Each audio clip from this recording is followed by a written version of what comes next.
Morning. কেমন আছো তোমরা?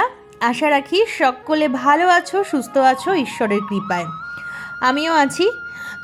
তো চলো আজও সকাল সকাল তোমাদের সাথে একটা নতুন ব্লগ নিয়ে চলে এসেছি আমার চ্যানেল অর্পিতাস ডে আউটে। আর এই ভিডিওগুলো যেগুলো এখন প্রথম দিকে শেয়ার করছি এগুলো সব পমের তোলা। এই সময় আমার এতটা এনার্জি ছিল না যে ফোনটাকে হাতে নিয়ে কিছু দেখে ভিডিও করব। কখন যে বসন্ত এলো গেল, মানে এখনও যায়নি, তবে সেই সুন্দর বোলগুলো আর নেই, এখন আমে পরিণত হয়েছে ছোট্ট ছোট্ট। আর এই সুন্দর বোলের মুকুলগুলো পমই তুলেছে সকালবেলায়। আর গাছে সুন্দর পুরো নিম পাতায় ভরে গেছে। শীতের পরে এই সময়টা কত ভালো লাগে। একটু ছাদে বা ব্যালকনিতে দাঁড়ালে আমের বোলের গন্ধে মনটা একদম মাতাল মাতাল হয়ে ওঠে। আর সেই সঙ্গে দূরে দেখা যায় সাদা সাদা সজনে ফুল। আর দেখো আমের বোলের জন্য ছাদে এখন কত রকমের ফড়িং, মৌমাছি পুরো ভন ভন করে ঘুরছে। এত সুন্দর বসন্তকেও ঠিক করে উপভোগ করতে পারলাম না, শুধুই শারীরিক অসুস্থতার কারণে। বিছানায় শুয়ে শুয়েই পুরো এই সুন্দর দিনগুলো কেটে গেল। চলো আরও দারুণ একটা জিনিস দেখাই। একদম আমার ব্যালকনির সামনেই নিম গাছ, আর ওই গাছে অ্যালামন্ডা ফুল গাছ উঠেছে। আর সেখানেই বাসা বেঁধেছে এক ঘুঘু পাখি। ছোট থেকেই দেখছি, মানে একদম ছোট্ট থেকে পাখিটা ছিল, তারপরে আস্তে আস্তে এখন একটু বড় হয়েছে। আমি শুধু দেখেছি, আর এই ভিডিওগুলো পমই নিয়েছে, প্রথমেই বললাম। আর ওর মা এসে মাঝে মাঝে ওকে খাইয়ে যাচ্ছে। তো দেখো কি সুন্দর না। এটা দুষ্টু জানে না, সোনু জানে। দুষ্টু জানলে চেঁচামেচি করবে, ওদের অসুবিধে হবে, সেই জন্য খুব একটা জানতে দেয়নি। কিন্তু ভীষণই সুন্দর মিষ্টি মুহূর্ত, একদম আমার মানে ব্যালকনির সামনেই। কখন যে বাসাটা তৈরি করলো জানিই না। বেশ কয়েকদিন পরেই দেখলাম যে ওখানে একটা ছোট্ট বাচ্চা, আর মাঝে মাঝে ওর মা আসে। আর এখন আস্তে আস্তে কিন্তু পাখিটা বেশ বড়ও হয়ে যাচ্ছে, মানে ওবার আস্তে আস্তে উড়ে চলে যাবে।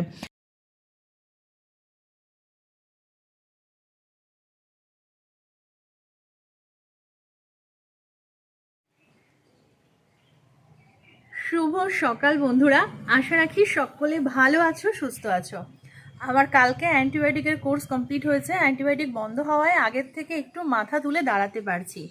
আর কাল থেকে তো শিবরাত চলছে, আজও সন্ধে অবধি থাকবে।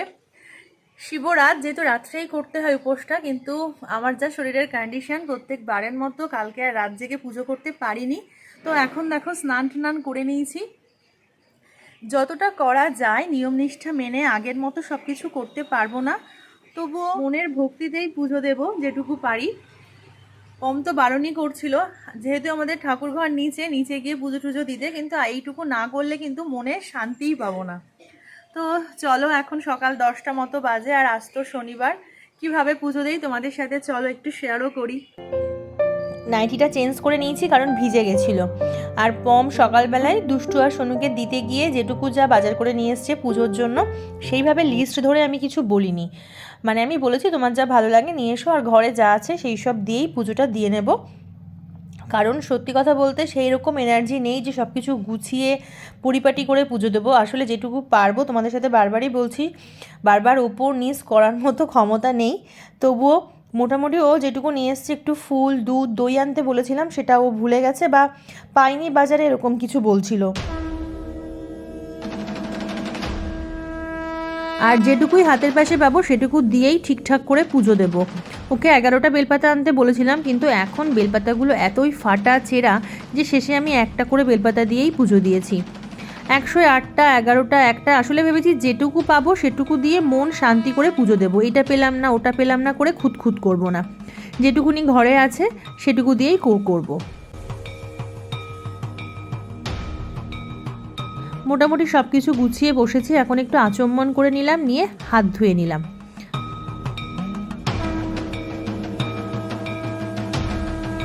তারপরে ওই জলটাই সব জায়গায় ছড়িয়ে নিচ্ছি, আমার গায়ে, ঠাকুরের জিনিসপত্রে, সব কিছুতে। তো আগেই আমি ধূপ আর প্রদীপটা জ্বালিয়ে নিয়ে পুজোয় বসছি। একটা গোটা বেল আনতে বললে ভালো হতো, সেটার বলা হয়নি, তো ঘরে ডাব ছিল, এখন ঠাকুরকে একটা আস্ত ডাবই দিয়ে দেবো ভেবেছি।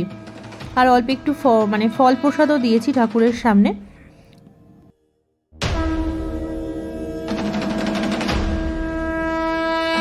আমাদের ঠাকুরঘরের পেছনেই আলাদা কল আছে ঠাকুরের জন্য, সেখান থেকেই সব কিছু ধুয়ে টুয়ে নিয়েছি, আর ঠাকুরের বাসন টাসনও সেখান থেকেই মেজে নিয়েছি।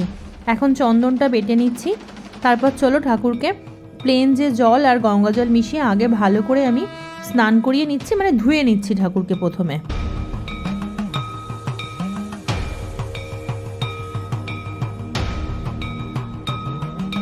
একটু আতপ চাল দিয়ে নিলাম, আর তারপরে দিচ্ছি এখন ঘি অল্প একটু ছিল ঠাকুরের ঘি, সেটাই আমি দিয়ে নিচ্ছি। আর তারপরে দেব মধু। আসলে নিজে বাজারে গিয়ে সব কিছু ঠিকঠাক করে গুছিয়ে কেনা একরকম, আর পমকে যেটুকু যা বলেছি ও সেরকম অল্প স্বল্প যা নিয়ে এসছে সেটা দিয়েই পুজো করব।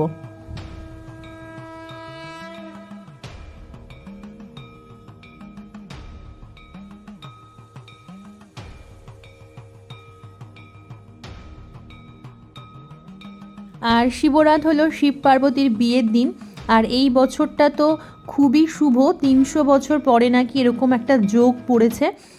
আর এটা সন্ধেবেলায় লেগেছে, কালকে সন্ধে থেকে আজকে সন্ধে পর্যন্ত থাকবে। ওম নমঃ শিবায়, ওম নমঃ শিবায়। जयादवी गगच्चर प्रवाह पावितस्तरे कलेवलम्ब्य लम्बिताम्बुजं कमालिकां नमट्टमट्टमन्निनादमट्टमर्वयुच्चकार च ताण्डवं तनोतु नः शिव। যারা সঠিক নিয়ম করে করছে তাদের কিন্তু 2 দিন উপোস থাকতে হচ্ছে, কালকে সারাদিন আজকে সারাদিন, মানে সন্ধ্যের পরে উপোসটা ভাঙবে। বলতে গেলে প্রায় 2 দিন। আর শিবরাতের উপোস যথেষ্ট কঠিন, তার কারণ প্রায় না ঘুমানো, না খাওয়া।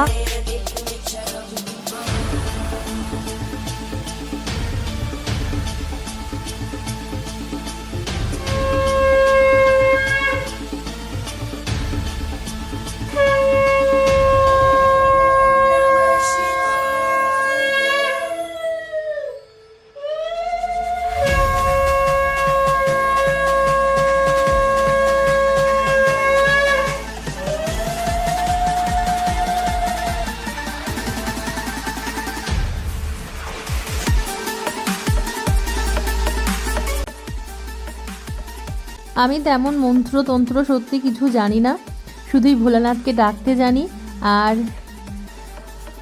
পুজোর নিয়মও সেইভাবে ঠিকঠাক কিছু জানি না। তাই যদি কিছু ভুল ত্রুটি হয় বাবা নিশ্চয়ই ক্ষমা করবেন, আর তোমাদেরও চোখে কিছু পড়লে কমেন্ট করে জানিও। ওম নমঃ শিবায় বলেই আমি শুধু পুজোটা সারি। কোনো বার হয়তো রাত জেগে করেছি, কখনো সন্ধেবেলায় পুজো দিয়েছি, কিন্তু এবারটা একদমই সকালবেলায় দিচ্ছি শারীরিক কারণে।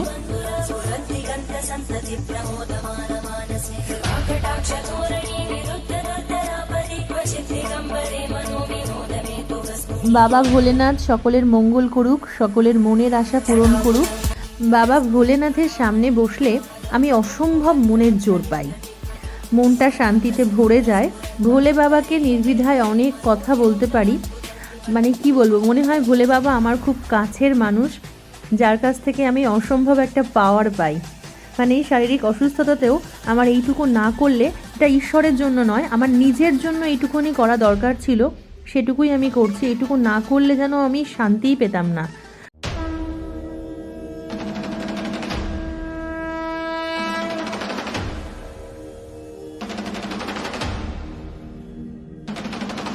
খুব বেশি কিছু করিনি, শুধু সকাল থেকে এইটুকু সময় না খেয়েই পুজোটা দিচ্ছি। তো চলো, আমার পুজো মোটামুটি সম্পূর্ণ। জানি আমার পুজোয় অনেক দোষ ত্রুটি রয়ে গেছে, তবু যেটুকু পারলাম করলাম। পার্বতী মহাদেবকে জিজ্ঞাসা করেন যে কোন ব্রতে বা তপস্যায় আপনি সবথেকে বেশি সন্তুষ্ট হন। মহাদেব বলেন, ফাল্গুন মাসের কৃষ্ণপক্ষের চতুর্দশীর রাত্রিকে শিবরাত বলা হয়। ওই দিন উপবাস থাকলে স্নান, ধূপ, পূজা অর্চনা সব কিছুর থেকে উপবাসে তিনি সব থেকে বেশি সন্তুষ্ট হন। আরও বলেন যে একটা বিল্লপত্র দিয়ে পুজো করলে সোনা, দানা, মণি, মাণিক্য সব কিছু দিয়েও তিনি অতটা সম্প্রীত হন না যতটা একটা বেলপাতাতে হন। প্রথম প্রহরে দুধ, দ্বিতীয় প্রহরে দধি, তৃতীয় প্রহরে ঘি আর চতুর্থ প্রহরে মধু দিয়ে পুজো করানোর কথা বলেন। 11টা মতো বাজে, নিচে থেকে পুজো দিয়ে আসলাম, এবার ওপরে পুজো দেব। জল সকালেই খেয়েছি, আর এবার এখন একটুখানি ডালিয়ার খিচুড়ি করা আছে, সেটাই খাবো। সকালে সোনু দুষ্টু খেয়ে ওটাই ওরা স্কুলে গেছে। আজকে দুজনেরই এক্সাম, যেহেতু শনিবার পমের ছুটি, পমই নিয়ে গেছে। আবার এখন গাড়ি চলে এসছে, মানে টোটো, পম আবার ওদেরকে আনতে চলে গেল। দুষ্টুর পরীক্ষা শেষ 11:30টায়, আর সোনুর আজকে ম্যাথ আছে 12টায়, আর দুষ্টুর আছে রাইমস এক্সাম। তো এবার এই কদিন সোনুই পুজো দেয়, আর আজকে আমি যেহেতু নিচে পুজোটা দিলাম, তো ভাবলাম ওপরেই দিয়ে নেই। আর এই দেখো আমাদের ওপরে আছে বড় কাছারির ভোলানাথ, এখানেই প্রণাম করব। তো চলো তোমরা সাথে থাকো। আজকে ভিডিওটা খুব একটা বেশি বড় করব না, আজকে ছোট করেই তোমাদের সামনে নিয়ে আসব। এই যে দেখো ওপরেও পুজো দিয়ে নিলাম। ফ্লিপকার্ট থেকে কিছু নিত্য প্রয়োজনীয় জিনিসপত্র অর্ডার দিয়েছিলাম, সেগুলোই আজকে আসলো। বাচ্চাদের জন্য চকোস আছে, আর এই পাশে যে বিস্কুটটা দেখতে পাচ্ছ, এটা আমার বেশ পছন্দের বিস্কুট, ওটা চা দিয়ে খেতে আমি বেশ ভালোবাসি। কিছু খেজুর আছে, দেখি এই খেজুরটা কেমন হয়। আর অন্যবারে ব্লু রঙের কৌটো নেই মুসলের, আর এবারে নিলাম রেড, এটাও টেস্ট করে তারপর তোমাদের সাথে শেয়ার করব যে কেমন। বাচ্চাদের জন্য দুটো ইয়াপ্পি নিয়েছি, ম্যাগি খুব একটা দেই না, তবে এখন যেহেতু শরীর খারাপ তাই বাধ্য হয়েই নিয়েছি।